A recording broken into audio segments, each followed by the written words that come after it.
In this video, I'm going to tell you everything that you need to know about exercise and working out as a type 1 diabetic. Now, if you're new here, my name's Tom. I'm a coach for type 1 diabetics, and I've been a type 1 diabetic for the last 18 years myself. If you're a regular viewer, welcome back.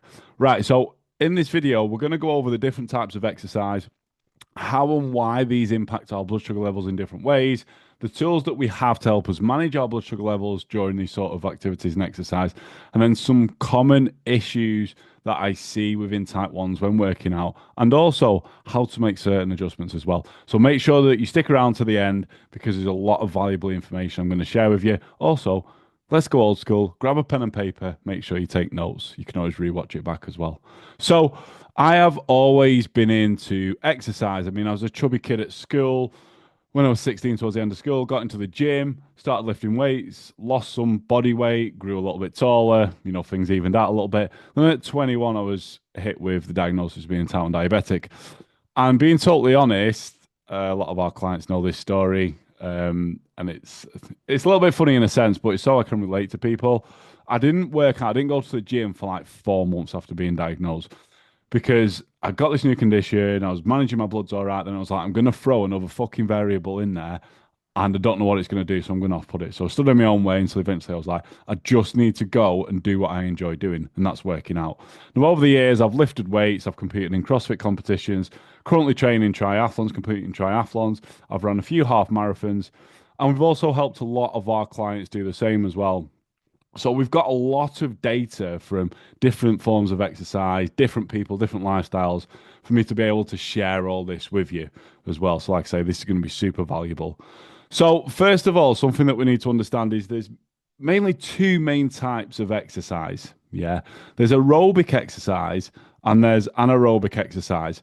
And this basically means what we're using as an energy source. Now, I'm not going to get too scientific on this. I'm going to just tell you the basics of what you need to know as a type 1 diabetic. So, aerobic exercise is basically things like jogging, cycling, rowing, walking, predominantly hiking. It's basically anything, excuse me, that if you was to wear a heart rate monitor, and I suggest you do for these, really good insight, great bit of kit, it will get your heart rate up to a level that you can sustain for long periods. Yeah, that's aerobic exercise. And what this is using, it's using oxygen to fuel it, right? That's aerobic. Now, there's also anaerobic exercise. So this would be things like lifting weights, high intensity interval training, sprints, cycling up a hill really fast, running up a hill, like anything like that. And what this does is this causes quite a spike in your heart rate. It'll cross over sort of your aerobic threshold, if you like, go to anaerobic. And this is something that you can't sustain for long periods of time. What this uses as fuel is glucose. Now, don't get confused here thinking, oh, this is going to help pull my blood sugars down, because it's actually can get a little bit complicated. We won't get too deep into it. Like I said, I'll tell you what you need to know. But basically, as a rule, yeah, some type ones do break this rule, but as a rule, anything aerobic that's using oxygen tends to lower our blood sugar levels. Yeah, so if we're going on a walk, a very steady jog, anything that's going to get our heart rate up to a level we can sustain. Sex is another thing, right? Anything like that, unless we're going pretty hard, anything like that, what it tends to do is it tends to drop our blood sugar levels. Now, anything anaerobic, even though it's utilizing glucose, what tends to happen, it tends to spike our blood sugar levels. Because what happens within our body, we're working really hard, our body goes, right, we need to fuel this activity. And what then happens is our liver will push out glucose into our bloodstream. Thus, if there's not enough insulin there to take that glucose from our bloodstream into our muscle cells to be used as energy, we get a spike in our blood sugar levels. I'm quite sure that if you work out, you've had this before. Yeah, whether you've been lifting weights, you've done some interval sprints or anything like that. I mean, when I first encountered this, I was like, bloody hell, what's going on? Do you know what I mean? So they're the two main types of exercise. You've got aerobic that tends to lower us. You've got anaerobic, which tends to cause us to spike.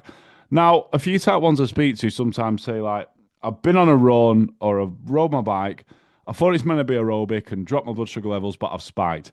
Now, if you're inefficient in exercise, let's say I never ran, yeah, and I go out on a run, I don't know how to pace it, I'm working really hard, my body's like, what the fuck are you doing here? My heart rate's spiking. Now that run is then anaerobic for me, right? But as I get more efficient, as I move better, I start utilizing oxygen.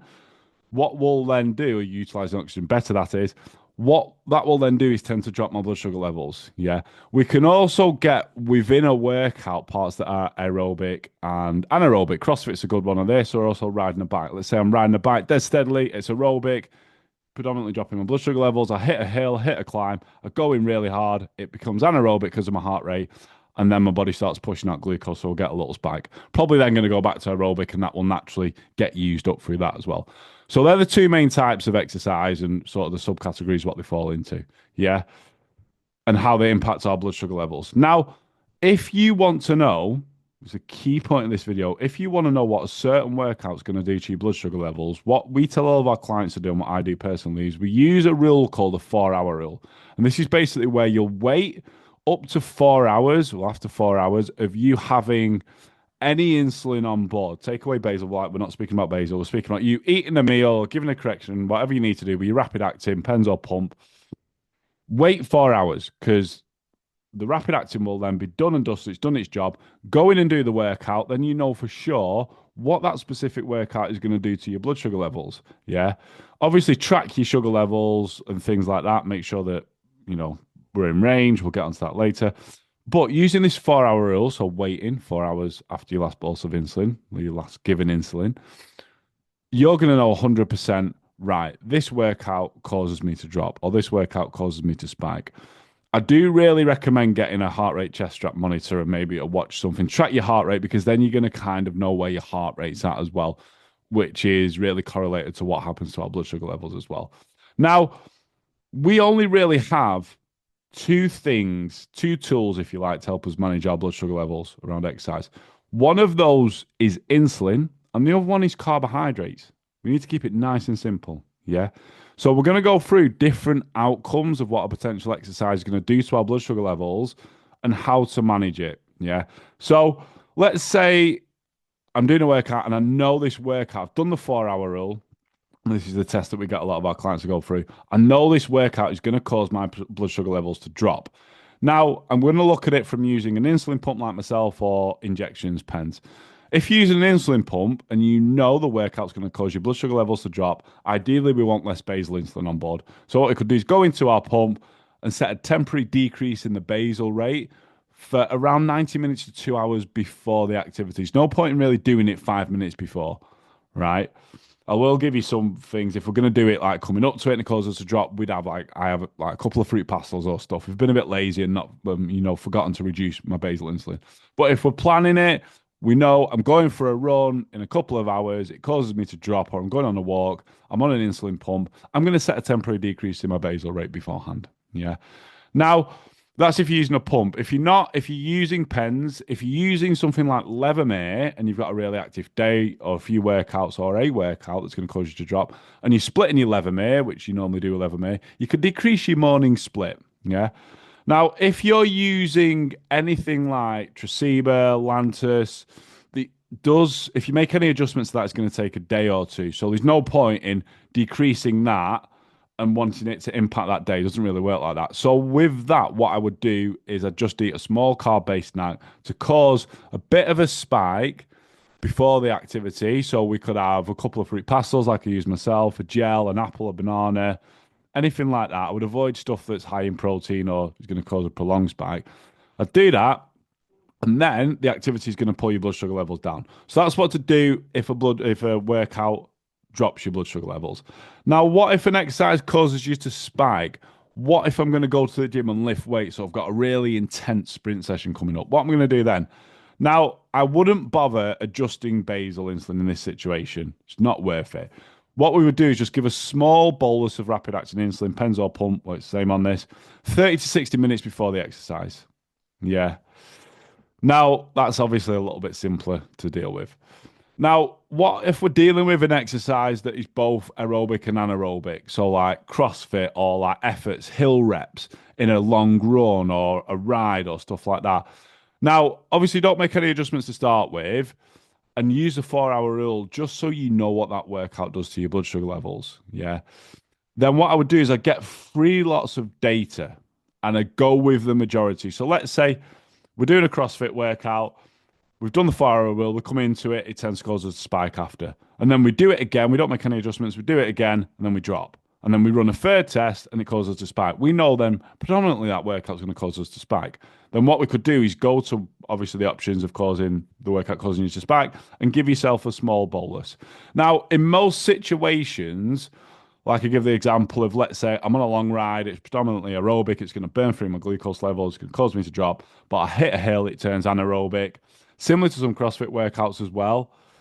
What would then tend to happen is sometimes we don't actually need to make any necessary adjustments because, yes, we might hit an anaerobic part that causes our blood sugar levels to spike, but then throughout the rest of the workout, it's aerobic, and that might naturally pull it down as well. Yeah. Now, the best tip I can give you on all this, I'll just give you a load of information to help you make some decisions when coming into a workout, is to track things. So, like I say, use the 4 hour rule. Track your blood sugar levels, your last meal, your last bolus of insulin, the workout. Ideally, like I said just before, we want 2 or 3 lots of data before making any adjustments. Yeah. I'd probably stray away from, let's say, for example, using the 4 hour rule, going doing a workout, it drops you, so you decide to make some adjustments. I will probably just do it again just to be sure. And this is something we're heavy with in all of our clients because there's a lot of variables involved in it there. Yeah. So, hopefully, this has helped. Don't let being a type 1 stand in the way of you working out. There's that many benefits that comes from working out. Increased insulin sensitivity, regardless of the workout that you're doing, yoga, Pilates, weightlifting, triathlon, like whatever the fuck it is, it will have a positive impact on your health and you managing your diabetes. Then we've got the mental aspect of working out, the feeling good. Then we've got obviously longevity. I know for me, I do lift weights to tie in with like my triathlon goals and stuff, but more so because years down the line, I want to still be around. I want to be able to walk up the stairs and carry my own shopping bags. So there's a lot of reason for us to do it. Yes, it can be a bit frustrating figuring stuff out at first, but that's the reason I'll be doing this video, and hopefully this will help. Also, if you stuck around to the end, probably should have said this at the start, but make sure you hit the thumbs up, hit the like button, and subscribe to the channel so you never miss a video. Cheers for watching. Catch you in the next one.